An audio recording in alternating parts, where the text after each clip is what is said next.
ওকে, আমরা শুরু করতেছি।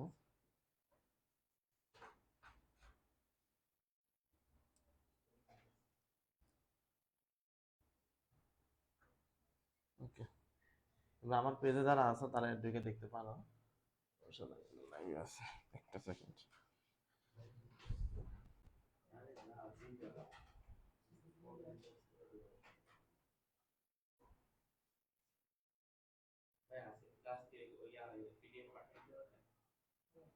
হুম হুম, পাঠাই দেবো।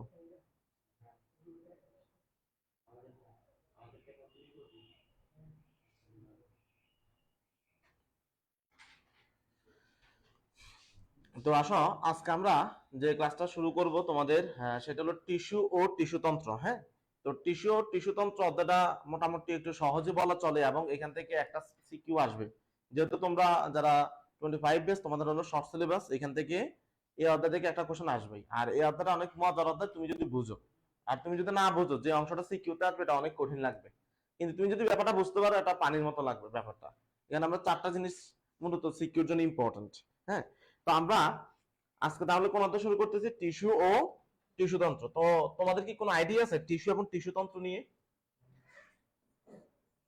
টিস্যু নিয়ে তোমাদের কোনো আইডিয়া আছে যে টিস্যু কাকে বলে বা কি জিনিস টিস্যু?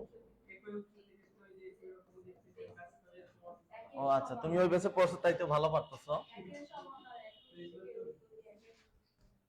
টিস্যু ও টিস্যু তন্ত্র আমরা জানি, তোমরা ছোটবেলা থেকেই তোমরা এই জিনিসটা জানো যে একগুচ্ছ কোষ, একগুচ্ছ,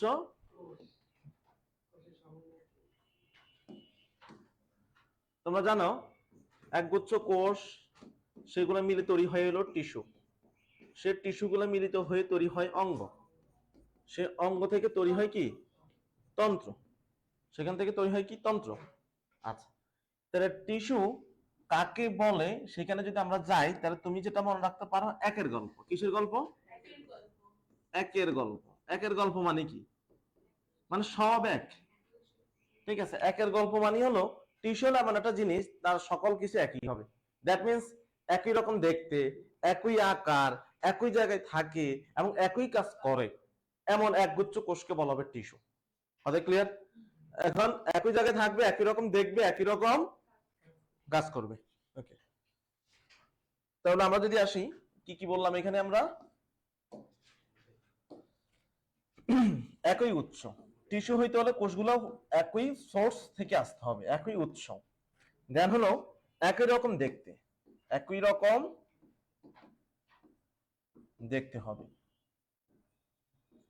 দেন কি হবে? একই প্রকৃতির, তার মানে তারা একই ধরনের কাজ করতেছে, একই প্রকৃতির বা একই স্বভাব। দ্যাট মিনস একই কাজ করবে।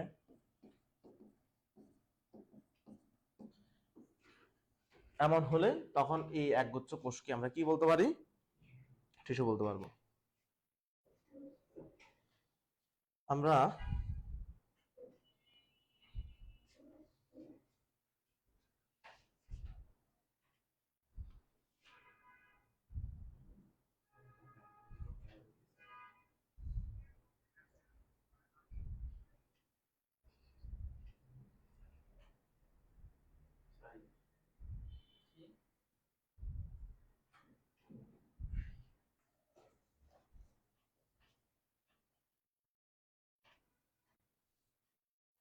এখন এসে আমরা টিস্যু টিস্যুতন্ত্র, টিস্যু কাকে বলে সেটাতে আসি আমরা।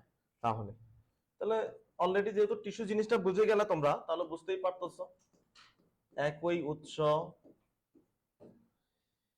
একই উৎস থেকে, একই উৎস থেকে তৈরি। ঠিক আছে, একই রকম দেখতে, একই রকম দেখতে, একই দেখতে, আর একই প্রকৃতির দরকার নাই, আমরা লিখে ফেলি দেখতে একই কাজ করে। ওই কথাগুলো কি আমরা এখন সুন্দর করে লিখে দিলাম, একই কাজ করে, অবিচ্ছিন্ন মানে এক গুচ্ছ হইতে হবে। ঠিক আছে, অবিচ্ছিন্ন কোষকে, কোষকে টিস্যু বলা হয়, টিস্যু বলা হয়। এটাকে আমাদের টিস্যু বলা হবে। একজন বিজ্ঞানী, তার নাম হলো M dot FX B CSART Richard উনি সর্বপ্রথম টিস্যু শব্দটা ইউজ করছেন। সর্বপ্রথম টিস্যু শব্দ ব্যবহার করেন।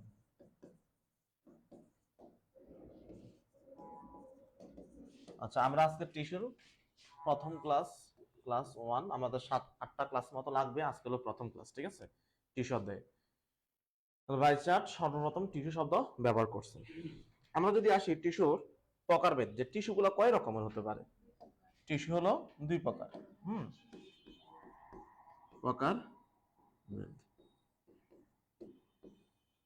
এটা 2 রকমের, ঠিক আছে? একটা হলো স্থায়ী টিস্যু। টিস্যু কয় রকমের? 2 রকমের। একটা স্থায়ী টিস্যু, এটা হচ্ছে ভাজক টিস্যু, ঠিক আছে? এটা ভাজক টিস্যু। যে টিস্যু বিভাজিত হতে পারে তাকে ভাজক টিস্যু বলে, আর যে টিস্যু বিভাজিত হতে পারে না দ্যাট মিন্স স্থায়ী টিস্যু। সেটা তো স্থায়ী টিস্যুটা মূলত ভাজক টিস্যু থেকেই আসে। ভাজক টিস্যু যদি মারা যায় তখন তো সে আর বিভাজিত হতে পারতেছে না, তখন সেটা স্থায়ী টিস্যু হয়ে যায়। আমরা এখন এই স্থায়ী টিস্যু, ভাজক টিস্যু, এদের প্রত্যেকের বৈশিষ্ট্য ইত্যাদি নিয়ে আমরা আলোচনা করব, ঠিক আছে? তাও তোমাদের লেখা হয়েছে? আচ্ছা, লেখা যদি যতটুকু হয়েছে হয়েছে, আর বাকিটুকু আমি পিডিএফ দিয়ে দিব গ্রুপে। তুমি কি গ্রুপে অ্যাড আছো? মানে মেসেঞ্জার গ্রুপে অ্যাড নেই? আচ্ছা, তো যারা অ্যাড আছো তারা দেখে নিবা, যারা অ্যাড নাই তারা অ্যাড হয়ে নিবা। এখন আসো আমরা ভাজক টিস্যু। কি টিস্যু? ভাজক টিস্যু নিয়ে এখন পড়াশোনা। আজকের ক্লাসে আমরা ভাজক টিস্যু নিয়ে আলোচনা করব, ঠিক আছে? তো ভাজক টিস্যুটাকে বলা হবে মেরিস্টেমিক টিস্যু, ঠিক আছে? মেরিস্টেমিক,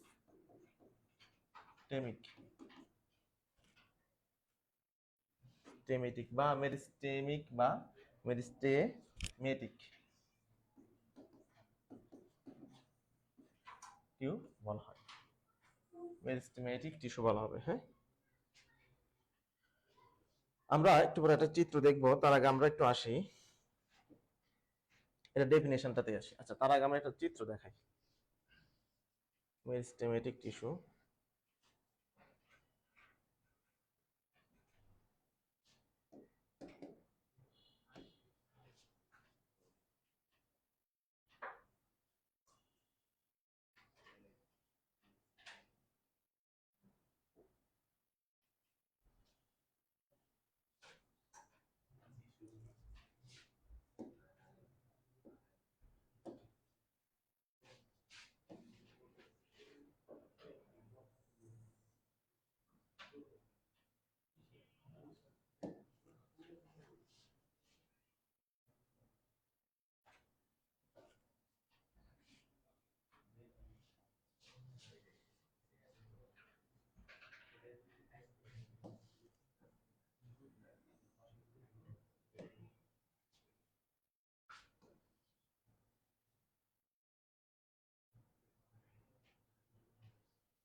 আমরা দুইটা চিত্র এখানে রাখলাম, ফিগার রাখলাম তোমাদেরকে দেখানোর জন্য। ভাজক টিস্যু, ভাজক টিস্যুগুলোকে আমরা মেরিস্টেমেটিক টিস্যু বলা হয়ে থাকে। তো এই টিস্যুগুলোর মধ্যে তুমি দেখো প্রত্যেকটা কোষের মাঝখানে তুমি দেখো আন্তঃকোষীয় যে স্পেস বা ইন্টার সেলুলার যে স্পেসটা থাকে না সেখানে। সাইটোপ্লাজম গুলো খুব ঘন থাকে, নিউক্লিয়াস গুলো খুব বড় থাকে, ঠিক আছে? আমরা ভাজক টিস্যুর বৈশিষ্ট্য একটু পরে একবারে অনেকগুলো লেখাবো, প্রায় 15 থেকে 17টার মতো লেখাবো। আর এই ভাজক টিস্যুটা থাকে কোথায়? যেই অংশগুলো বিভাজন হওয়ার দরকার উদ্ভিদের সেখানে থাকবে। এবার তোমার কাণ্ড ধীরে ধীরে বৃদ্ধিপ্রাপ্ত হচ্ছে, মূল তার বৃদ্ধিপ্রাপ্ত হচ্ছে, তাহলে কাণ্ডে থাকবে, মূলে থাকবে, সে পাশে মোটা হচ্ছে না একটা উদ্ভিদ। এই যে ভ্রূণ অবস্থা থেকে শুরু করে এই যে একটা প্রাপ্তবয়স্ক উদ্ভিদ হলো, কিভাবে হলো? ভাজক টিস্যুর মাধ্যমে। তো ভাজক টিস্যু যদি কাজ না করতো তাহলে কি বিভাজিত হতে পারতো না? তাহলে ভাজক টিস্যুর ইম্পর্টেন্সটা তোমরা বুঝো। হ্যাঁ, তোমরা একটু সাইডে এসে বসো, তাহলে তো দেখা যাচ্ছে। আচ্ছা, তো আমরা প্রথমে আসি ডেফিনেশনে আসি। এখানে আমরা দেখাবো তোমাদেরকে এই ভাজক টিস্যুটাকে বিভিন্ন ভাগে কি করা যায়, ক্লাসিফাই করা যায়, আমরা একটু পরে ক্লাসিফিকেশনটাতে যাচ্ছি। তাহলে আমরা প্রথমে আসি যে কোষগুলো, সকল কোষ কি বিভাজিত হয়? তোমরা কোষ বিভাজন অধ্যায় পড়ছিলে কিন্তু, হ্যাঁ, সকল কোষ কি বিভাজন হয় না। যে কোষগুলো বিভাজন হয় না, এমন একটা উদাহরণ দাও তো যে কোষগুলো কখনোই বিভাজন হয় না। আরবিসি, স্নায়ু কোষ, এরা কখনো কি হয় না? বিভাজিত হয় না। তা আমাদেরকে বলছে যে কোষগুলো বিভাজিত হয়, যে কোষগুলো বিভাজিত, তুমি কি বুঝতে পারছো যে সকল কোষ কিন্তু আমাদের বিভাজন হয় না? যেমন আমাদের পেশি কোষ বিভাজন হয় না। যে কোষগুলো বিভাজিত হয় না, আচ্ছা আমরা তো ভাজক টিস্যু পড়াচ্ছি অবভিয়াসলি, তাহলে যে কোষগুলো বিভাজিত হয় তাকে বলা হবে ভাজক কোষ। তাকে বলা হবে কি?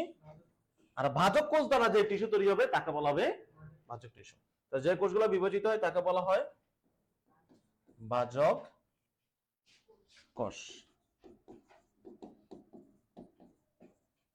ভাজক কোষ দ্বারা গঠিত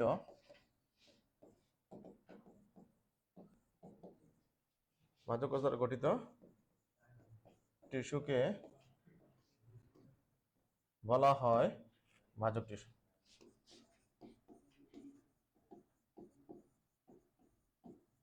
বলা হবে ভাজক টিস্যু।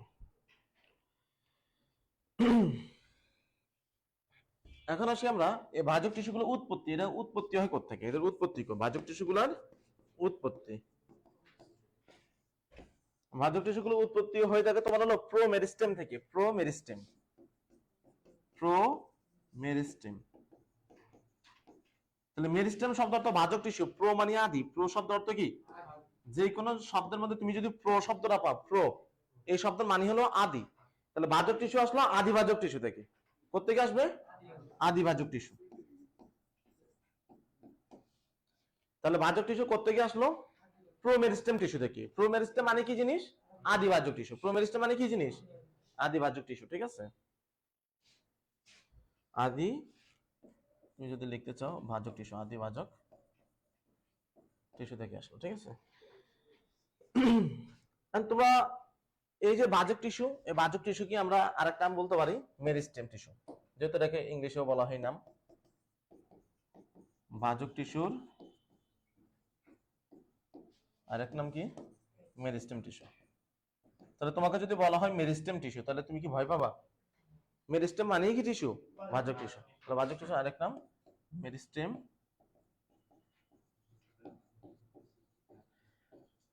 Meristem tissue. ঠিক আছে, ভাজক টিস্যুর আরেক নাম হলো মেরিস্টেম টিস্যু। এখন আমরা আসো ভাজক টিস্যুর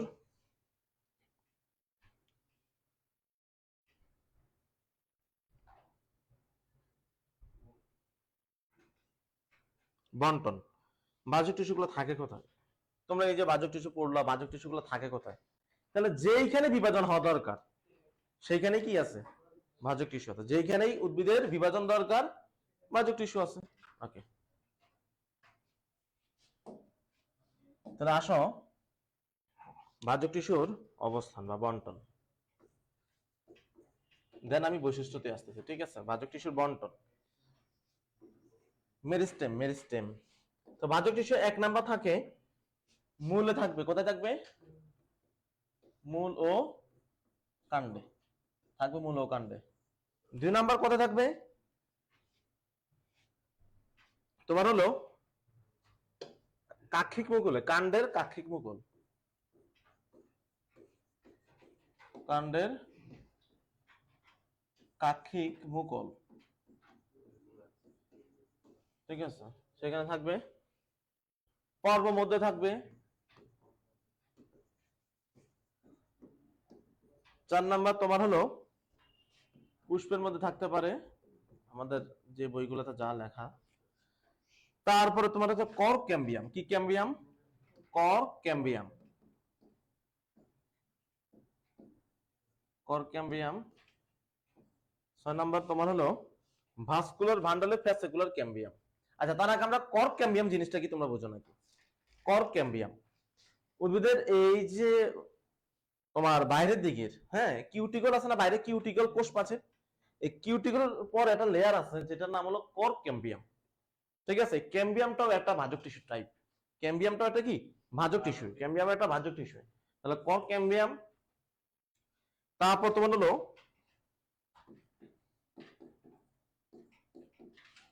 ভাস্কুলার ভান্ডালের, ঠিক আছে।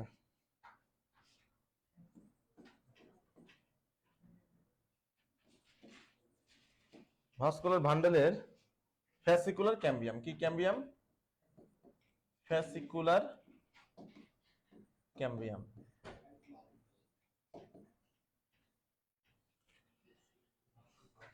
এখন তোমাদের এখানে কোশ্চেন আসতে পারে যে ফ্যাসিকুলার কি জিনিস। তাহলে ভাস্কুলার ভান্ডালের মধ্যে থাকে যে ভাজক টিস্যু তার নাম হলো, ভাস্কুলার ভান্ডালের মধ্যে যে ভাজক টিস্যু থাকে তার নাম কি? ফ্যাসিকুলার। ফ্যাসিকুলার শব্দের অর্থই হলো ভাস্কুলার টিস্যু। তাহলে ভাস্কুলার টিস্যুর আরেক নাম কি? ফ্যাসিকুলার টিস্যু। কথা কি বুঝতে পারছো? যেটাই ফ্যাসিকুলার সেটাই আবার কি? এই যে তোমার বান্ধবী কই? একদিন আসে না, বুঝলাম না তো। তাহলে ফ্যাসিকুলার ক্যাম্বিয়াম, ঠিক আছে। ফ্যাসিকুলার ক্যাম্বিয়াম তার মানে ভাজক টিস্যুর মধ্যে যেগুলো থাকে তাকে বলা হবে কি? হ্যাঁ হ্যাঁ বলো। না, কাক্ষিক, ঠিক আছে। থাকে না এরকম স্পেসটাতে, ঠিক আছে। হ্যাঁ ঠিক আছে। আর ভাস্কুলার শব্দ অর্থ কি তোমরা জানো? ভাস্কুলার, ভাস্কুলার শব্দ অর্থ কি? হ্যাঁ, ভাস্কুলার শব্দ অর্থ হলো পরিবহন। ভাস্কুলার শব্দ অর্থ কি? That means xylem phloem. তাহলে জাইলেম এবং ফ্লোয়েম এই দুটাকে একসাথে কি বলা হয়? Vascular tissue. আর ভাস্কুলার টিস্যুর আরেক নাম কি? ফ্যাসিকুলার, ফ্যাসিকুলার টিস্যু। হ্যাঁ, ভাজক টিস্যুর আরেক নাম কি? আর সরি, ভাস্কুলার টিস্যুর আরেক নাম কি? ফ্যাসিকুলার ক্যাম্বিয়াম বা ফ্যাসিকুলার টিস্যু। এই জায়গাগুলোতে কে থাকে? আমাদের ভাস্কুলার বান্ডেলগুলা থাকতেছে। হ্যাঁ, আচ্ছা। এখন আসি আমরা ভাস্কুলার বান্ডেলের বৈশিষ্ট্য পড়াবো। আসো তো শুরু করি আমরা ভাস্কুলার বান্ডেলের বৈশিষ্ট্য।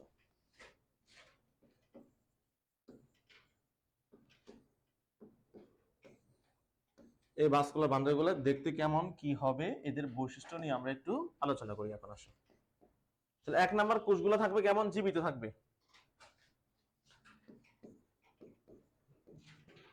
কোষগুলো জীবিত, যেহেতু ভাস্কুলার তোমার হলে কি বলে ভাজক টিস্যু, তার মানে তাদেরকে তো কি করতে হবে? বিভাজন করতে হবে। তাহলে জীবিত হবে। সমবেশীয়, অর্থাৎ প্রত্যেকটার আকার আকৃতি এগুলো কি হবে? দেখতে সেম হবে। হ্যাঁ, দৈর্ঘ্য প্রস্থ এদের সমান হবে। 2 নম্বরে তুমি যদি আসো, সর্বদা বিভাজনক্ষম। সর্বদা কি মানে? এরা সবসময় বিভাজন, ভাজক টিস্যু মানিয়ে যেটা হলো বিভাজন করতে পারবে। কি করতে পারবে? বিভাজন করতে পারবে। কারো যদি এই বিভাজন ক্ষমতা নষ্ট হয়ে যায়, ঠিক আছে, হ্যাঁ, তাহলে এই ক্ষমতা, বিভাজন ক্ষমতা নষ্ট হয়ে গেলে স্থায়ী টিস্যুতে পরিণত হবে।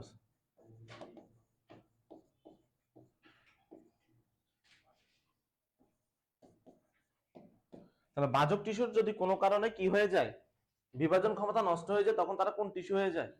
স্থায়ী টিস্যু হয়ে যায়। হ্যাঁ,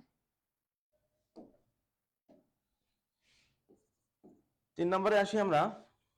ভাজক টিস্যুগুলো আয়তাকার, পঞ্চভুজাকার, ষড়ভুজাকার হতে পারে। তাহলে আয়তাকার হতে পারে, ঠিক আছে, পঞ্চভুজাকার, এমনকি ষড়ভুজাকার হতে পারে।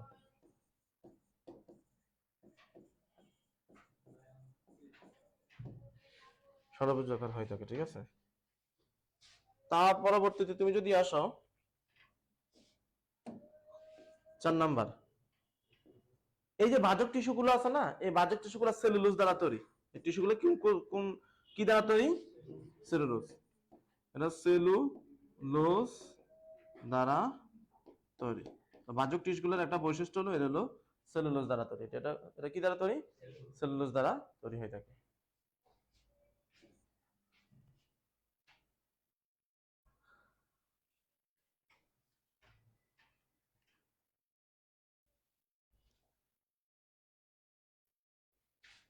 আচ্ছা, দেন আমরা আসি 5 নম্বর বৈশিষ্ট্যতে। আমরা এখনো বাহ্যিক টিস্যুর বৈশিষ্ট্যতেই আছি।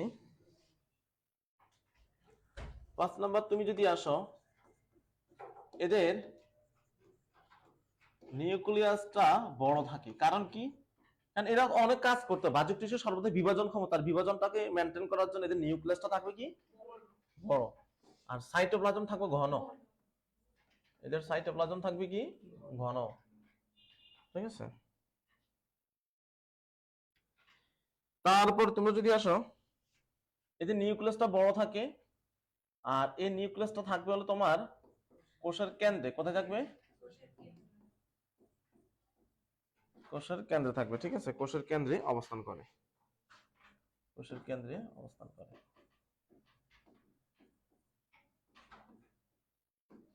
কোষের কেন্দ্রে অবস্থান করে। তুমি যদি আসো,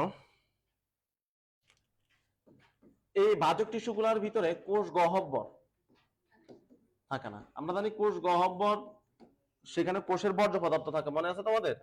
কোষ গহ্বর, সে কোষ গহ্বর কিন্তু উদ্ভিদ কোষের একটা ইউনিক বৈশিষ্ট্য। প্রাণী কোষে কোষ গহ্বর থাকে না, উদ্ভিদ কোষে কোষ গহ্বর থাকে। তোমাদের কি মনে আছে কোষ গহ্বরের আবরণের নাম কি? আর কি মনে আছে কোষ গহ্বরের আবরণের নাম কি? টোনোপ্লাস্ট। নাম কি? টোনোপ্লাস্ট, ঠিক আছে। কোষ গহ্বরের আবরণ, এটা প্রথম অধ্যায়ে আমরা পড়ানো হয়েছে তোমাদের, কোষ গহ্বরের আবরণ। এখানে কোষস্থ বর্জ্য পদার্থ থাকে। হ্যাঁ, তো ভাজক টিস্যু যেগুলো, তাদের কোষ গহ্বর থাকে না, এই জন্য কোষের বর্জ্য পদার্থ থাকে না। আর স্থায়ী টিস্যুর মধ্যে আবার কোষ গহ্বর থাকে, এই কোষ গহ্বরের মধ্যে কোষের বর্জ্যগুলো থাকে। বুঝতে পারতেছো? আচ্ছা, কোনো লাইন না বুঝলে বলবা। হ্যাঁ, তো কোষ গহ্বর যেহেতু থাকে না, তার মানে কোষের, তার মানে কোষস্থ বর্জ্য পদার্থ থাকবে না। কোষের মধ্যে যে বর্জ্য পদার্থগুলো থাকে থাকে না। 8 নম্বর, তুমি যদি আসো, একটা কোষ থেকে আরেকটা কোষ, আমরা যে চিত্রটা দেখলাম একটু আগে, দেখো গেলে কোথায়, দেখো এখানে কি প্রত্যেকটা কোষের সাথে আরেকটা কোষের মাঝখানে কি কোনো খালি জায়গা আছে, নাকি ডাইরেক্ট টাইটলি যুক্ত আছে? যুক্ত আছে না? তাহলে আন্তঃকোষীয় ফাঁকা স্থান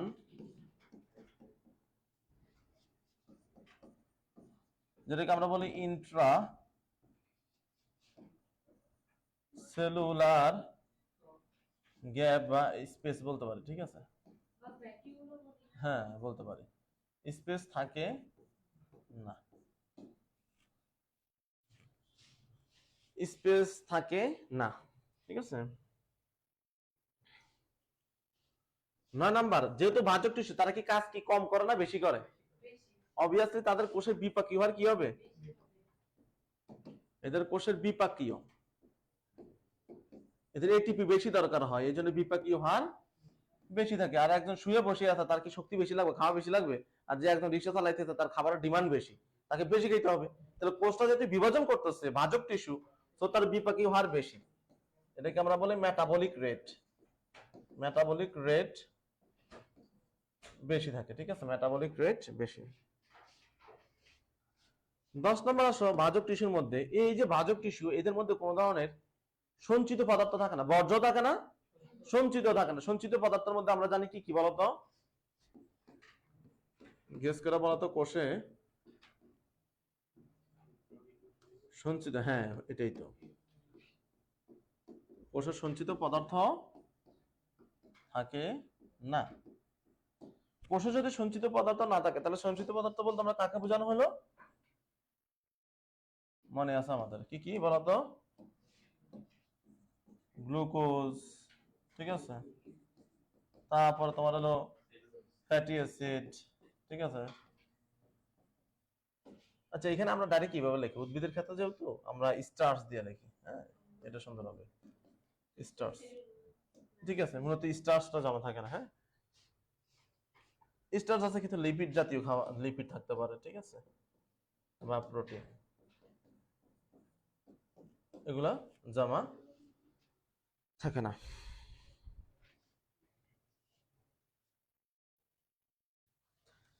এগারো নম্বর পয়েন্টে আসো।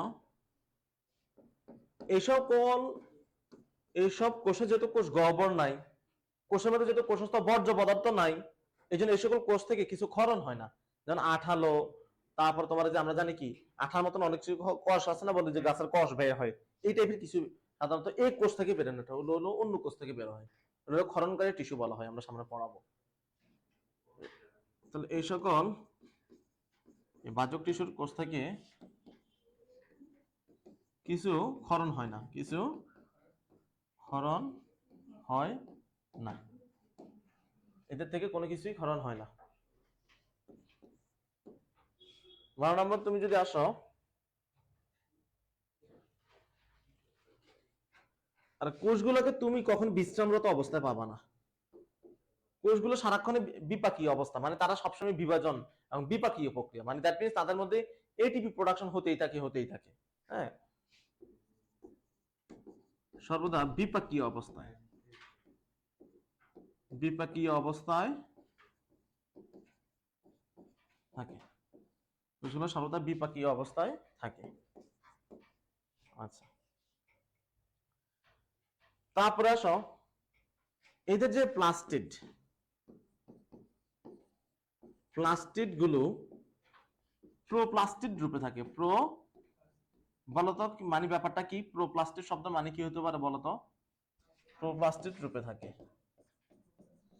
মানে বাহ্যক টিস্যু গুলো কি কখনো ম্যাচিউর হয় বলতো? একটা গেস করে বলো। বাহ্যক টিস্যু তো কিছুক্ষণ পরে বিভাজন হয়ে যাইতেছে, এই জন্য বাহ্যক টিস্যু গুলো তরুণ প্রকৃতি থাকে, নিউ মানে তরুণ, না একবারে মাত্র তৈরি হওয়া। তো এইটার ভিতরে যে প্লাস্টিড হবে, এটা কি অনেক আগের প্লাস্টিড হবে নাকি নতুন প্লাস্টিড? নতুন টিস্যু, নতুন প্লাস্টিড। তাহলে বাহ্যক টিস্যু এই প্লাস্টিড গুলো প্রোপ্লাস্টিড মানে আদি প্রকৃতি, সরল, ঠিক আছে, আদি বা সরল প্লাস্টিড রূপে থাকবে, আদি বা সরল প্লাস্টিড রূপে থাকবে, আদি বা সরল প্লাস্টিড রূপে থাকবে।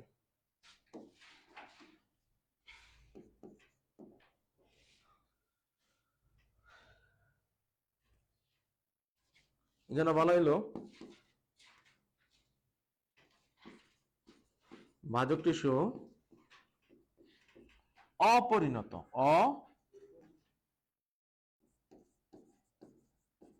অপরিণত কোষ দ্বারা গঠিত, অপরিণত কোষ দ্বারা গঠিত।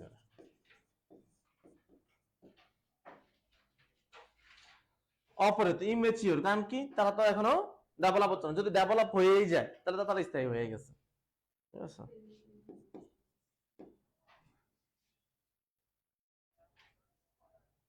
ভাজক টিস্যুগুলো এই যে বিভাজন করে, তার মূল পয়েন্টই হলো এটা, মাইটোসিস প্রক্রিয়া। ভাজক টিস্যুগুলো যে বিভাজন করতেছে কোন প্রক্রিয়ায় করবে? তাহলে তারা সবসময় মাইটোসিস, তাহলে মাইটোসিস প্রক্রিয়ায় তোমরা হলো কোষ বিভাজন করে থাকে, এটা বিভাজন করে থাকে, ঠিক আছে। 15। তারপরে তোমরা যদি আসো, যতটুকু লেখো তোমরা, নাম্বার লেখা হয়েছে, এদেরকে পাবো আমরা কোন জায়গায়? তাহলে এদের একটা বৈশিষ্ট্য, যেখান দিয়ে উদ্ভিদের যে জায়গাগুলোতে বৃদ্ধিপ্রাপ্ত হবে, তাহলে এদেরকে ওই অঞ্চলগুলোতে আমরা পাবো, ঠিক আছে। 15। তাহলে আমরা আসি 16 নম্বর পয়েন্টে। তাহলে উদ্ভিদের, ঠিক আছে, বর্ধিষ্ণু অঞ্চলে মানে যে অঞ্চলগুলা বৃদ্ধিপ্রাপ্ত হয়, ঠিক আছে, হ্যাঁ, অঞ্চলে পাওয়া যায়। আশা করি তোমাদের এখানে লিখতে লিখতে মুখস্থ হয়ে গেছে, কি বলো?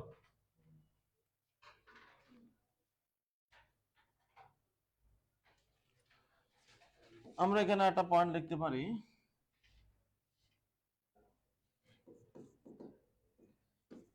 এই যে প্রাইমারি ভাজক টিস্যু,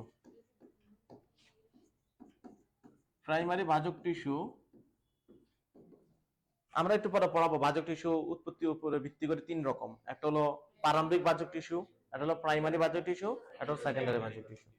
তো প্রাইমারি ভাজক টিস্যু যেটা, সেখান থেকে তৈরি হবে ভ্রূণ, ঠিক আছে, ভ্রূণ তৈরি হয়,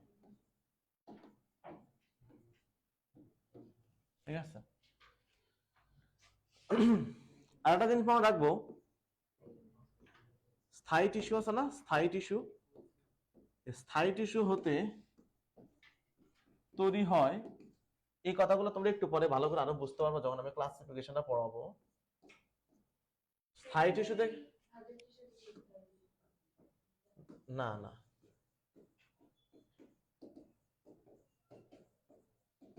তোমার ভাজক টিস্যু যদি মারা যায় তাহলে স্থায়ী টিস্যু, মানে হুট করে অনেকদিন পরে স্থায়ী টিস্যুর মধ্যে কি চলে আসলো, এই তুমি এটা তারটা রাখো, তোমাকে তো আমি দিয়ে দিবে, এত টানা কেন রে আল্লাহ রে ভাই, এইভাবে তো আমি দিয়েই দিব ভিডিও, ওদেরটা ওদের মতন লেখা, তোমাদেরটা তোমার মতো, ঠিক আছে। তাহলে স্থায়ী টিস্যু থেকে তৈরি হয় সেকেন্ডারি ভাজক টিস্যু, মানে ব্যাপারটা বুঝাইতে পারিনি এখন, দাঁড়াও খেয়াল করো। যখন প্রাইমারি, মানে তুমি ভালো করে বুঝো, প্রাইমারি ভাজক টিস্যু মারা গেছে, হয়ে গেছে স্থায়ী টিস্যু, অনেকদিন পরে স্থায়ী টিস্যুর মধ্যে আবার প্রাণ চলে আসলো, সে আবার বিপাকীয় শক্তি পাইছে, তখন তাকে বলা হবে সেকেন্ডারি। তাহলে সেকেন্ডারি ভাজক টিস্যু জন্মের অনেকদিন পরে আসে, আর প্রাইমারি ভাজক টিস্যু ভ্রূণ অবস্থা থেকে থাকে, মনে থাকবে, প্রাইমারি ভাজক টিস্যু ভ্রূণ অবস্থায় থাকে, আর সেকেন্ডারি অনেক পরে, ভ্রূণ অবস্থার অনেক পরে আসে, আমি একটু পরে জানাচ্ছি তোমাদেরকে, ঠিক আছে।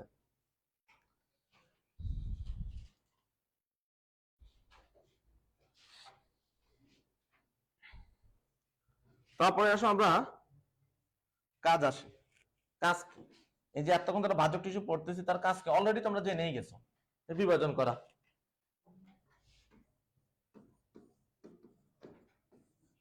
ভাজক টিস্যু কি কাজ করতেছে,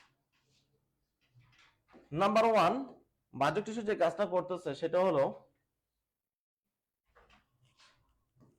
ওই যে শীর্ষস্থ ভাজক টিস্যু, যেগুলো শীর্ষে থাকে, শীর্ষ দেশে থাকে, শীর্ষস্থ ভাজক টিস্যু, এই যে তোমাদেরকে শীর্ষস্থ ভাজক টিস্যু দেখাচ্ছি আমি, এই চিত্রের দিকে তাকাও, এপিক্যাল মেরিস্টেম, এপিক্যাল শব্দ অর্থ মানে শীর্ষক, তাহলে এই জায়গাতে যে ভাজক টিস্যুটা থাকবে তার নাম হলো এপিক্যাল মেরিস্টেম বা শীর্ষস্থ ভাজক টিস্যু।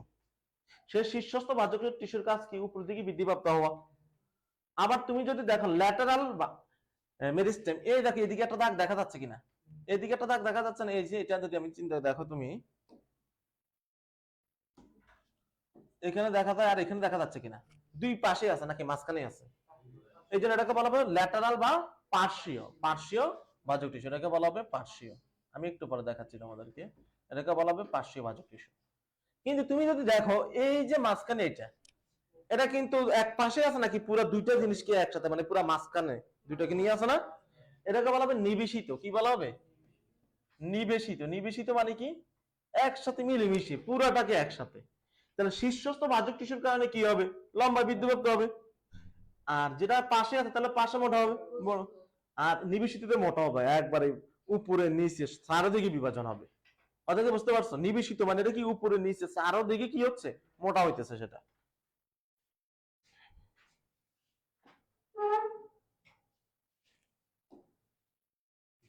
তাহলে শীর্ষস্থ ভাজক টিস্যু দৈর্ঘ্য বৃদ্ধি করে,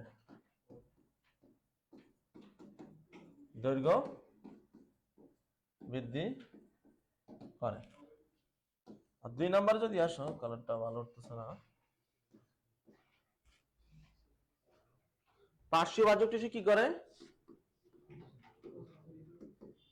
পার্শ্বীয় ভাজক টিস্যু প্রস্থ বৃদ্ধি করে, কি বৃদ্ধি করে, প্রস্থ বৃদ্ধি করে থাকে।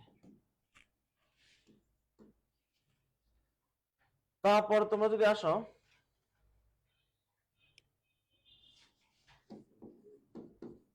ভাজক টিস্যুগুলো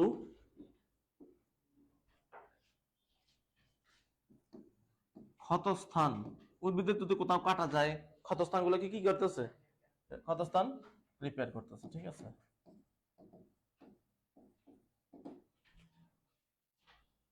4 নাম্বার কি করতে পারে বাজক টিস্যুগুলো? হ্যাঁ, বাজক টিস্যু থেকেই তো স্থায়ী টিস্যু তৈরি হচ্ছে, বাজক টিস্যু থেকেই স্থায়ী টিস্যু। ওই তো বাজক টিস্যু মারা যায় যখন, তখন কি তৈরি হয়? বাজক টিস্যু থেকে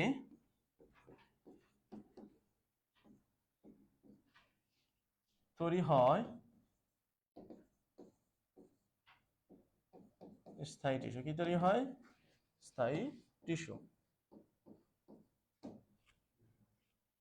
এখন আমরা বাজক টিস্যুর ক্লাসিফিকেশন পড়াবো, প্রকারভেদ। হ্যাঁ, আসো।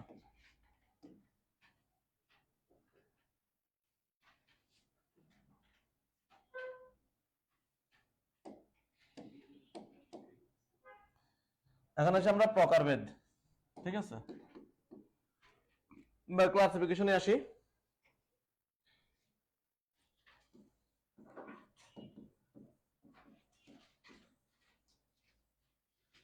এখন বাজক টিস্যুটাকে বিভিন্ন বিষয়ের উপর ভিত্তি করে বিভিন্ন ভাগে বিভক্ত করা যায়। যেমন তোমাদেরকে আমি ছেলেরা একদিকে যাও, মেয়েরা একদিকে যাও, জেন্ডারের উপর ভিত্তি করে আমি পৃথক করলাম না? আমি যদি বলি যারা সারদাতে পড়ো তারা একদিকে, যারা আনন্দতে পড়ো তারা আরেকদিকে, বিভক্ত করতে পারি না? যারা এখানে বিয়ে করছো তারা একদিকে, তারা বিবাহিত না তারা আরেকদিকে। বলতে ভাই আমাদের তো বিয়ের বয়স হয় না। আচ্ছা ঠিক আছে, তোমরা যারা রিলেশন করো তারা একদিকে, যারা রিলেশন করো আরেকদিকে। ঠিক আছে, তাইলে বিভিন্ন বিষয়ের উপর ভিত্তি করে ভাগ করতে পারতেছি না আমরা? তো ঠিক একই রকম এই ভাজক টিস্যুটাকে বিভিন্ন বিষয়ের উপর ভিত্তি করে আমরা তাকে ক্লাসিফাই করতে পারি। তা আমরা যদি প্রথমে আসি, আমরা এটাকে 4টা বিষয়ের উপর ভিত্তি করে বিভক্ত করব। একটা হলো উৎপত্তির উপর ভিত্তি করে, তারপর তুমি যদি আসো অবস্থানের উপর ভিত্তি করে, তার পরবর্তীতে তুমি যদি আসো কোষ বিভাজন, কোষ বিভাজন, আর সর্বশেষ হলো কাজের উপর ভিত্তি করে,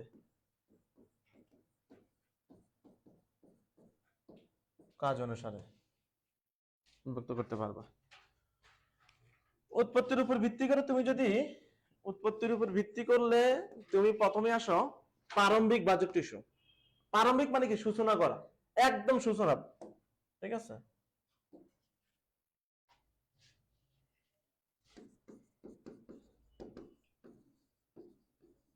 প্রারম্ভিক বাজক টিস্যু।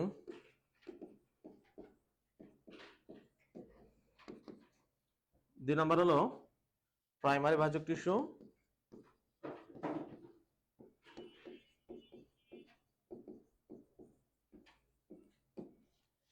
3 নম্বর হলো secondary বাজক tissue.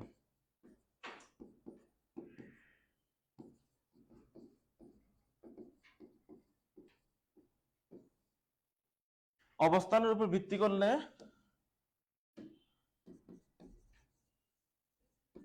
শীর্ষস্থ বাজক tissue, পার্শ্বীয় বাজক tissue, নিবেশিত বাজক tissue, নিবেশিত, নিবেশিত বাজক tissue, নিবেশিত। ঠিক আছে, নিবেশিত বা ইন্টার ক্যালারি, এটাকে আমরা আরেক নাম কি বলতে পারি? ইন্টার, ইংলিশে বললে ইন্টার ক্যালারি। ঠিক আছে, ইন্টার ক্যালারি। কোষ বিভাজন অনুযায়ী যদি তুমি বিভক্ত করতে চাও, তাহলে একটা হলো রিব বাজক টিস্যু, রিব।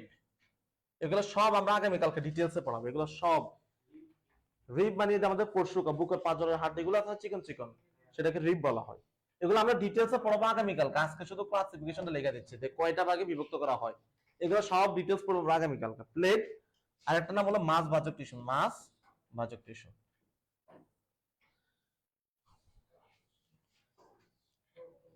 আর কাজ অনুসারে তুমি যদি আসো, 1 নাম্বার হলো প্রোটোডার্ম, প্রোটোডার্ম। তারপর হলো প্রোক্যাম্বিয়াম,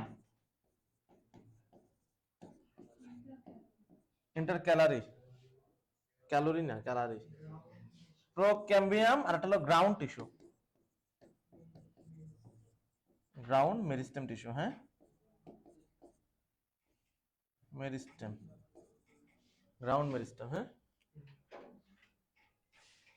গ্রাউন্ড মেরি স্টেম, দাঁড়ান এটা ঠিক করে দিচ্ছি আমি। গ্রাউন্ড মেরি স্টেম টিস্যু, এই হলো। তাহলে দেখো তাকে উৎপত্তির উপর ভিত্তি করে আমরা তিনটা অবস্থানের উপর ভিত্তি করে তিনটা কোষ বিভাজনে তিনটা কাজ অনুসারে তিনটা। আমরা আজকে টিস্যু অধ্যয়ন মাত্র প্রথম ক্লাসে আছি। আমরা টিস্যু কাকে বলে শিখলাম, টিস্যু তোমার হলো কয় রকম সেটা শিখলাম, বাহ্যিক টিস্যু কাকে বলে, বাহ্যিক টিস্যুর বৈশিষ্ট্য শিখলাম, বাহ্যিক টিস্যু কাজ কি সেটা দেখলাম, বাহ্যিক টিস্যুকে কিভাবে ক্লাসিফাই করা যায়। আগামীকালকে আমরা চারটা জিনিসের প্রত্যেকটারে ডিটেলসে পড়বো, যে প্রারম্ভিক বাহ্যিক টিস্যু কাকে বলে, কোথায় থাকে, কিভাবে কাজ করে, এগুলো প্রত্যেকটা আমরা দেখবো। আগামী ক্লাসে আমরা ইনশাআল্লাহ এগুলো সব শেষ করবো, দেন আমরা স্থায়ী টিস্যুতে যাব। ঠিক আছে, স্থায়ী টিস্যু শেষ করার পরে আমরা পড়াবো টিস্যু তন্ত্র। টিস্যু তন্ত্রতে আমরা জানি ওদের তিনটা টিস্যু তন্ত্র আছে, আমরা সেটা নিয়ে আলোচনা করবো। হ্যাঁ, আচ্ছা একটা মিনিট, আমি একটু লাইভটা অফ করতেছি।